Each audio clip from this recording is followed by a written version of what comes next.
Hello, and here we are again with a few more ideas to help you save those pennies. I'll be looking at care labels.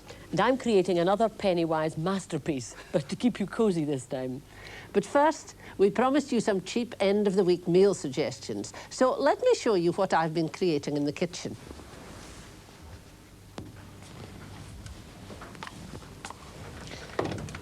On our first programme, you may remember, I suggested making more use of cheaper sources of protein. Two of these are the pulse vegetables like split peas and lentils.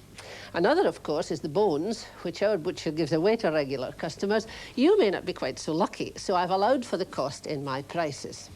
And here's what I've chosen to cook. I'm going to make a soup using this ham end bone and split peas. I chose the split peas because I discovered, rather to my surprise, that they're half the price of lentils. So for a budget meal, they're obviously a better choice. Some people are very daunted by the idea of making soup, thinking that it means hours spent cutting vegetables up into neat little pieces, and there's no need for this at all.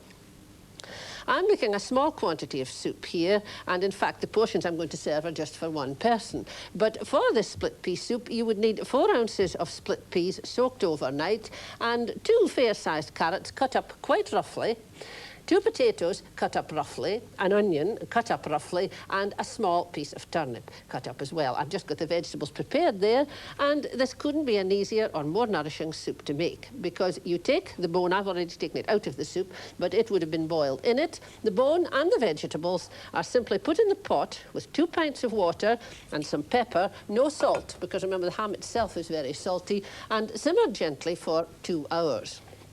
Now, to finish the soup, you've got all these chunks of vegetable in it. You can put it through the blender, if you have one. You can put it through a sieve, if you've endless patience. I wouldn't dream of it. But some people's families don't like soup with bits in it. So the answer is the good old potato masher.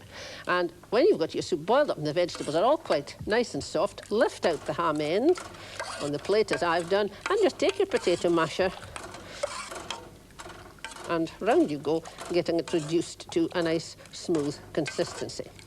If you like a thicker soup, you could add a few more potatoes, but this comes with experience. Some people's families like a very thick soup.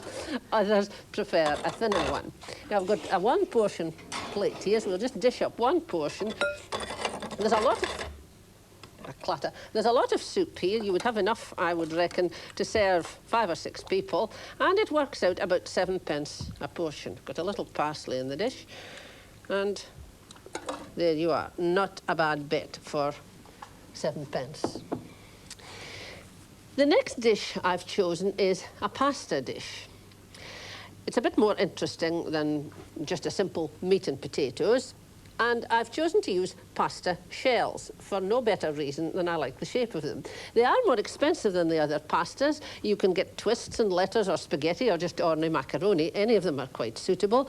I'm making a simple tomato sauce and using the meat off the ham bone. Now, as you can see, it comes off in lovely big chunks of juicy ham, but not the sort of thing that would slice up nicely for a salad.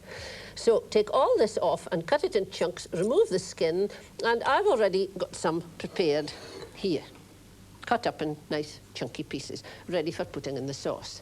Now, the tomato sauce is a really simple one to make. All I've got in here is 1 onion, chopped up and softened in a little either cooking fat or oil.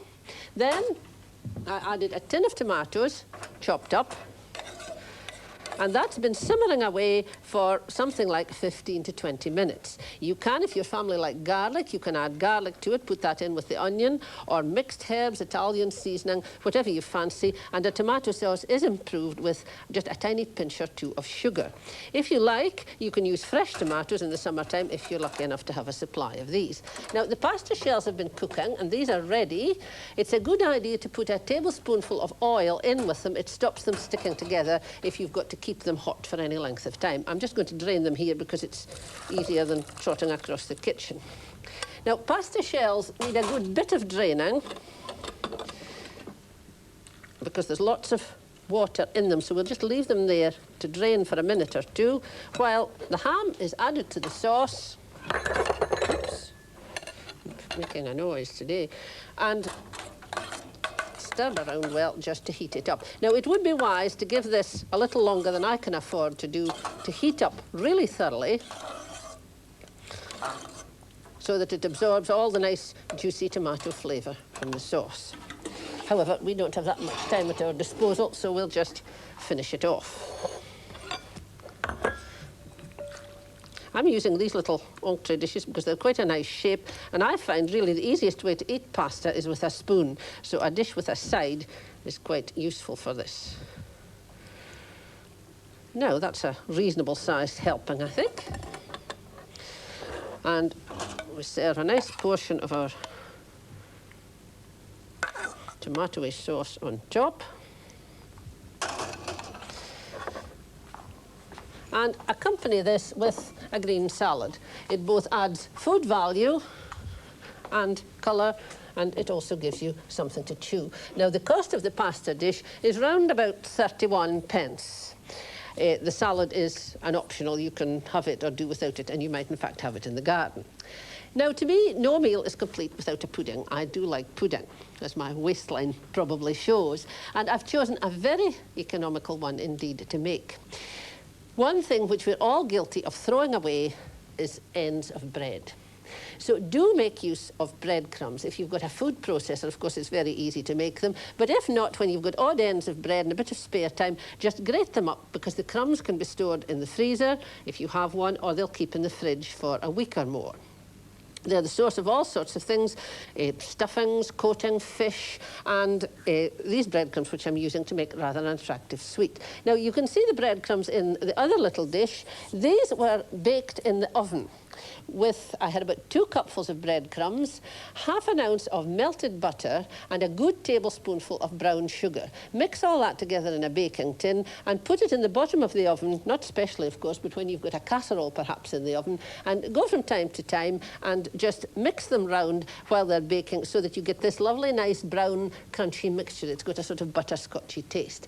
And here's the sweet I've made with it. I had stewed apples, and I've layered them in the dish. This is actually called Danish peasant girl, for reasons which escape me. But your stewed apples layered in the dish, stewed apples in the bottom, then a layer of the nice crunchy breadcrumbs, more apples and more breadcrumbs on top. I've decorated it, just a luxury touch, with a little bit of grated chocolate. If you were having this for a special meal, perhaps if you were inviting guests, you could put a dollop of cream on top, but we have been choosing this as a budget meal. And since that will cost something in the region of 50 to 55 pence, in no circumstances should it cost you more than 55 pence, but a lot depends on the time of year, what you have readily available, and how wasteful you are with your bread, because if you normally throw it away, of course, or give it the birds, you're saving money. But I think in anyone's book, that's a meal you wouldn't be ashamed to serve to a guest, and for 50 to 55 pence, it's a pretty good bargain.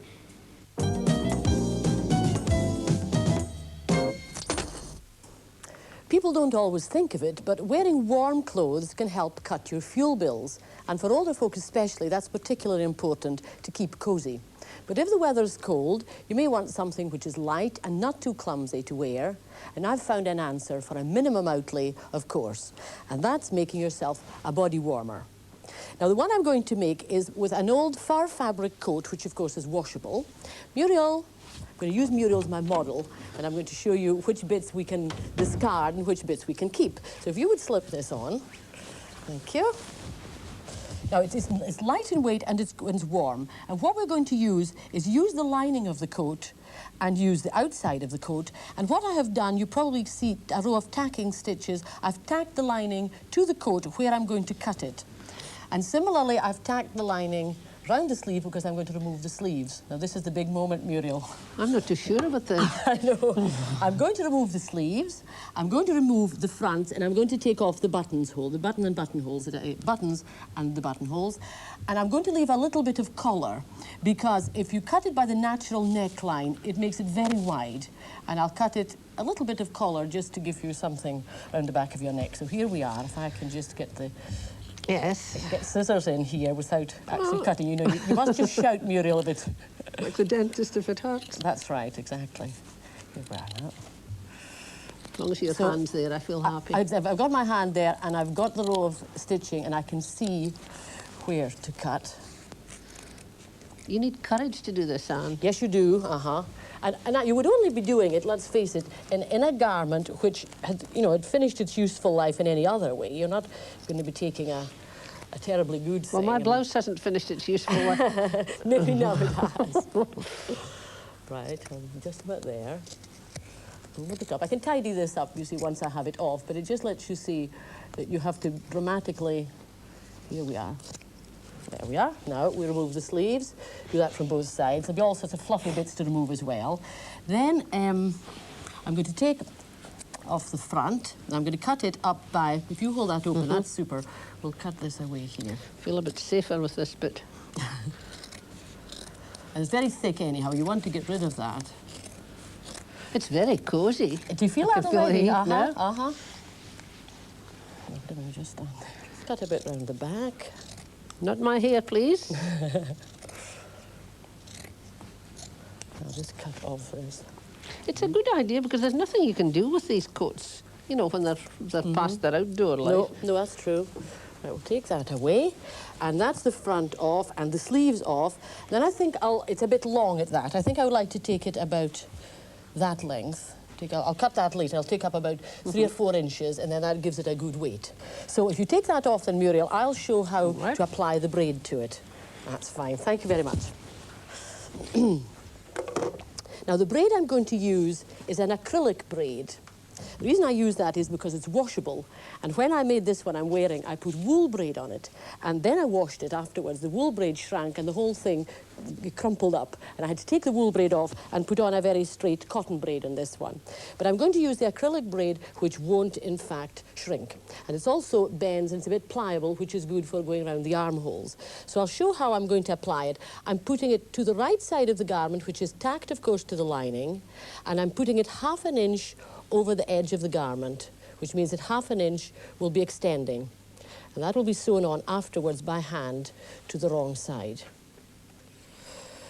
There we are.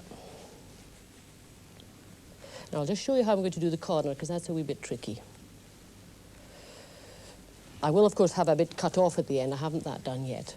So you take it to the end and then put in a pleat as if you were mitring the corner. Take it along the other way and pin it. That looks like a mitered corner. And then you finish it on the inside. When it's been machined on the right side, you turn it to the wrong side and hand stitch it, and you finish the corner on the right side. You'll probably see in this one how it is mitered on the right side and on the wrong side. So while I continue applying the braid, Muriel's in the kitchen with some useful advice on care labelling. Yes.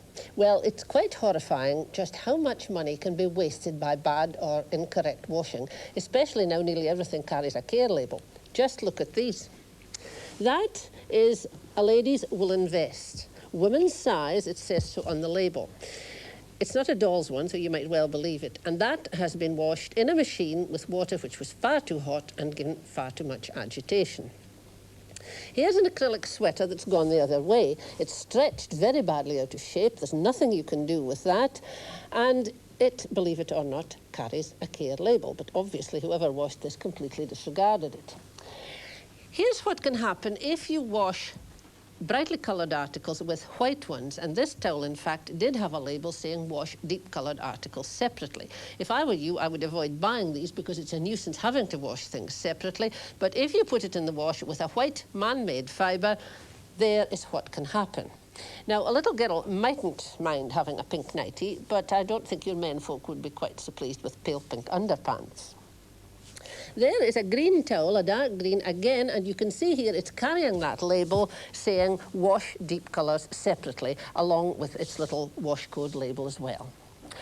All this mess, of course, could have been avoided by sorting and washing according to the labels. Remember, you'll get full details of the washing symbols on your powder packet. That includes the water temperature, whether it's very hot, hot, hand hot or warm, the amount of agitation the fibre should have, maximum, that means full time in your washing machine, medium or minimum, and also the details of spinning and rinsing, whether it has to be a cold rinse or a drip dry or whatever. And all you have to do is match up the garment label with the programme on your washing machine. It's clearly shown on our one, and as you can see, there are 9 programmes in actual fact, and nobody is going to use 9 programmes on every wash day. If you can try to have a full load, you're most likely to be using codes 2, 4 and 6. The last 2 are man-made fibres ones, but if you do have to combine, you know, to get an economical load, perhaps programme 4 and programme 6, which are man-made fibres, always choose the one which has the lowest temperature and the shortest amount of agitation. The things may not be quite so clean in the higher temperature one, but you will save a wee bit of fuel. And there'll be fuller details, of course, in your washing machine instruction book. Now, I've written a little poem to help you remember all this. It comes with the fact sheet, and you can pin it up on the kitchen wall. Oh, how can you be sure today to wash each thing the safest way? For modern fabrics do need care, as everyone must be aware. The symbol labels are the clue to solve the mystery for you. Those wash tubs with the number codes will help you sort your washing loads. The full details are on the back of every washing powder pack. A hand in tub means best beware. Hand wash such garments with great care. The triangle, you'd never guess, means simply safe to bleach, no less. The iron heat is given by dot. 1 cool, 2 warm, while 3 means hot. The circle means that things can be dry cleaned. The letters AFP are there for cleaners to suggest which cleaning solvent will be best. When any symbol is crossed out, it means do not, without a doubt. The code's now clear for you to use to help to banish wash day blues. And do remember, please, it pays to do exactly what it says.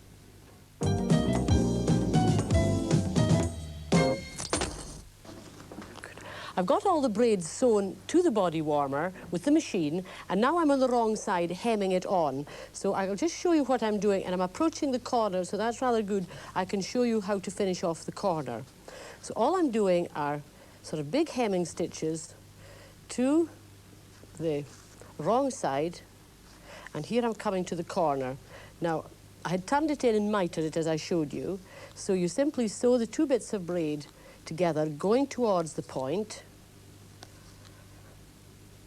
When you get to the point, put it to the back, turn it over, and then sew from the point back down to the edge of the braid again. And that gives you a neat corner.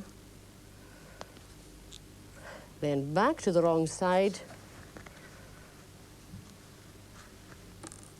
and then continue sewing along the edge. Doesn't take too long to do. I'll leave that because I would like to show you how to make the join, because it's a wee bit tricky. Here we are.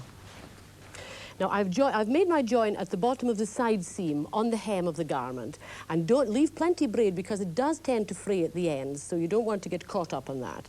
I've machined the braid but stopped at either side of the join, put the 2 edges together, and then I think it's neater simply to sew it by hand, because the time you've put it into the machine and fiddled around there, then you're going to get into problems. So I just do it by hand and do back stitches. I may look a bit awkward to you being left-handed, but the system is exactly the same whether you start from the left-hand side or the right-hand side. I have found this garment, the one I made, so warm. In fact, I've had to take mine off while I was sewing. It was too warm, but it isn't too bulky, and I'm sure you would enjoy having it. Now, we'll put the needle back to the beginning.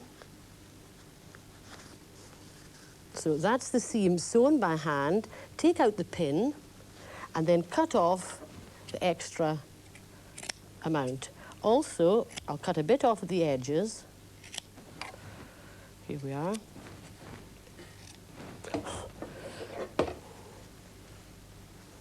And then we'll turn to the right side, and I think, again, it's easier now to sew this little bit on by hand than to put it into the machine. Keep the little frayed ends underneath, of course. and I'll sew it by hand. And provided your thread is such a good match, it doesn't show where you stopped machining and where you started hand stitching.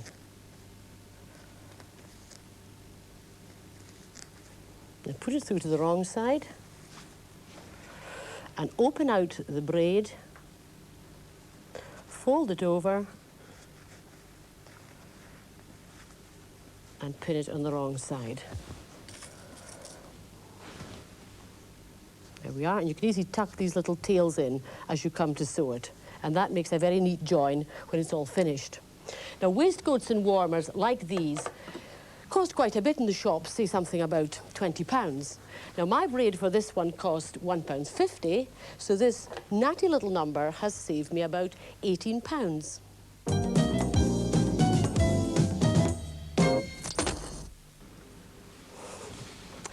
We've had one or two queries about taking up trousers, taking up jeans, because these things cost money if you have to have them done in the shop. So I've taken a pair of jeans to show you, and this method is so similar to taking up the hem of a skirt. But first of all, I cut off the hem, which was already on the jeans, because that would be much too thick when we take it off. And I've turned up the amount I'm taking up, which is, as you see, a little over an inch, and I've ironed it. And what I'm going to do is to put in it the webbing. Now, this is the sort of webbing I used before, but this one is blue, and it's specially made for jeans, because jeans take a lot of washing, and it has to be a very firm and strong webbing. So I put it in place, and as we did before, you simply iron it in place with a damp cloth over the top. You don't have to finish off the raw edge of the trousers because it's held down by the webbing, which you must put at the top edge of the hem. Hold it firmly. Here we are, and that's held it in place. Now I'll turn it a little bit to go on to the next part. It's probably easier to work with small pieces rather than the whole bit at one time. Take that off, put it in place, and put in a bit of webbing. It's a little awkward with the trousers being as narrow as they are. It's much easier with a skirt, but the principle is exactly the same. Turn it over, and the last little bit here, and the damp cloth again. Manufacturers recommend that you don't investigate too soon to see if it's holding by trying to prise it off, because of course it is a glue and you've got to wait for that glue to dry. And one last little piece in here, and that completes it. But hold it and use plenty pressure with the moist cloth, and that's it in place. And then do it again on the top side. Leave it to dry, and that's the trousers taken up. Now, if you always have to have trousers altered when you buy them, and you have to leave them in the shop, that would cost you about £2 or £3 to have the alteration done. And a piece of webbing would only cost about 30p. So by doing it yourself, you've saved something like over £2.